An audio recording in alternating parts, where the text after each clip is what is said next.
Hi everyone, welcome back to my another video. সকলকে জানাই good morning. আজকে হলো শনিবার, আকাশটা মোটামুটি পরিষ্কার রয়েছে। আর হ্যাঁ, আজকে উল্টো রথও বটে। এই রথ থেকে উল্টো রথের সময়টুকুনি আশা করি আপনারা আপনাদের প্রিয়জনের সাথে ভালোভাবে কাটিয়েছেন। আর যারা কাটাতে পারেননি, আশা করি তারা পরের বছর কাটাতে পারবেন। তো আমিও যথারীতি কালকে নিজের বাড়িতে চলে এসেছিলাম। ছাদটায় ঘুরছিলাম, মানে একটু হাঁটাহাঁটি করছিলাম সকালে। আর এই যে দেখতেই পাচ্ছেন, এখানে কত সুন্দর সুন্দর ফুল গাছ কেনা হয়েছে। এগুলো আমি কিনিনি অবশ্য, এগুলো আমার বাবা কিনেছে। আগেও আমাদের অনেক গাছ ছিল, কিন্তু আমাদের এই ছাদ বানানোর সময়, ঘর ঠিক করার সময় আমাদের সেই গাছগুলো নষ্ট হয়ে যায়। তাই পুনরায় আমার বাবা আবার একটু একটু করে গাছ কিনছে।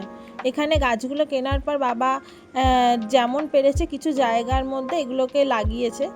আর আমি বলেছি একটু ভালো টবে এগুলো লাগাতে। আর কদিন পর সেগুলো সুন্দরভাবে অন্য টবে লাগিয়ে ছাদের চারিদিকে সুন্দরভাবে সাজিয়ে দেবে। সেই ভিডিও তোমাদের সাথে শেয়ার করব। আরও কিছু গাছ এর সাথে অ্যাড হবে, অবশ্যই অ্যাড হবে, কারণ এইটুকুনি গাছে তো আর তেমনভাবে কিছু সাজানো যায় না।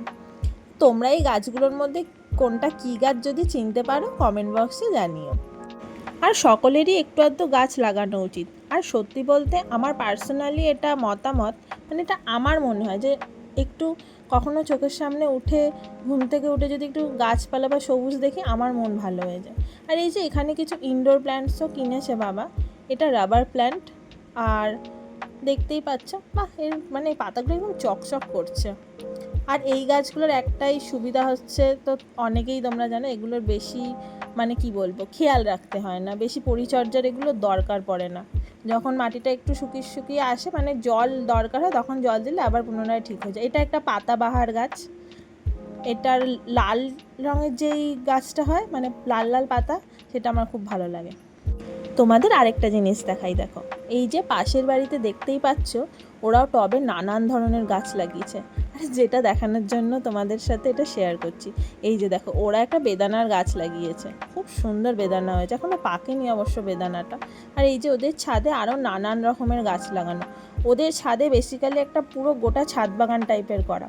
কখনো পারলে আমি তোমাদের সাথে সেই বাগানটার দৃশ্য আমি তোমাদেরকে দেখানোর চেষ্টা করব। ওহো, আকাশটা আবার মেঘলা হয়ে এসেছে। ভেবেছি বিকালবেলা একটু রথের মেলায় যাব, কিন্তু মনে হচ্ছে না সে আশা আজ পূর্ণ হবে। যাই হোক, দেখা যাক কি হয়। তো চলো নিচে যাই, আর বেশিক্ষণ ছাদে থাকবো না, বৃষ্টি নেমে আসবে। আর ওই যে ওইখানে দেখো আরও দুটো গাছ রয়েছে, ওগুলো দেখাতে ভুলেই গেছি। এখানে একটা, হ্যাঁ, এটা মনে হয় স্নেক প্ল্যান্ট। আর এটা খুব সম্ভবত, আমি যতদূর জানি, এটা মনে হয় ডেভিলস ব্যাকবোন, এটাই হয়তো বলে। এটাকে কি গাছ বলে তোমরা যদি জানো আমায় বলো। এই যে, হ্যাঁ, এই স্নেক প্ল্যান্টের পাশে ওই গাছটা। আর এটা তো একটা মানে কি বলো, পাম টাইপের, আরেকা পাম বা সামথিং এরকম কিছু একটা গাছ হবে। এটাকেও এখন আপাতত এখানে রেখেছে। এগুলো পরে সমস্ত গাছগুলোকে পরে ভালোভাবে অর্গানাইজ করে রাখবে। আর এখানে তোমাদেরকে দেখাই, এখানে একটা লাকি বাম্বু ট্রিও রেখেছে ডাইনিং টেবিলের ওপর। আমার লাকি বাম্বু ট্রি সত্যি বলতে দেখতে খুব ভালো লাগে জিনিসটা। একটু আলোর দিকে যাচ্ছি যাতে তোমরা ভালোভাবে জিনিসটা দেখতে পারো। আর হ্যাঁ, এই ভিডিওটা যদি ভালো লাগে অবশ্যই একটা লাইক করে দিও, আর আমার চ্যানেলটাকে সাবস্ক্রাইব করে দিও আরও নিত্য নতুন ভিডিওর জন্য। আর হ্যাঁ, বেল আইকনটা অবশ্যই প্রেস করে দিও, যাতে যখনই আমি ভিডিও আপলোড করি তোমাদের কাছে যেন সঙ্গে সঙ্গে নোটিফিকেশান যায়। এই আনারসটাও আমি সকালবেলা বাজার থেকে কিনেছিলাম। আর এই লেবুগুলো আমি কালকে ট্রেনে কিনেছিলাম। লেবুওয়ালা যিনি বিক্রি করছেন বলছেন খুব ভালো, দেখা যাক মিষ্টি হয় কি না। ভালো লাগছে তাই না, দেখতে সুন্দর, বেশ মনে হচ্ছে মিষ্টি হবে। আর এই যে তোমাদেরকে দেখাই, এটা আমার রিসেন্ট হাতে আঁকা একটি অ্যাক্রিলিক পেন্টিং। এইরকম ছবি যদি তোমরাও নিজের বাড়িতে লাগাতে চাও, তাহলে আমার ইনস্টাগ্রাম আইডি জয়ী আর্টিস্টিকে আমাকে পার্সোনালি ডিএম করতে পারো। আর হ্যাঁ, আমার আইডিটা ফলো করে নিও নিত্য নতুন ছবি দেখার জন্য। ভিডিওটা তাহলে আজ এ পর্যন্তই রইল। দেখা হবে আবার একটা অন্য নতুন ভিডিওতে। ততক্ষণ সবাই ভালো থেকো, সুস্থ থেকো, সকলকে ভালো রেখো। Thanks for watching.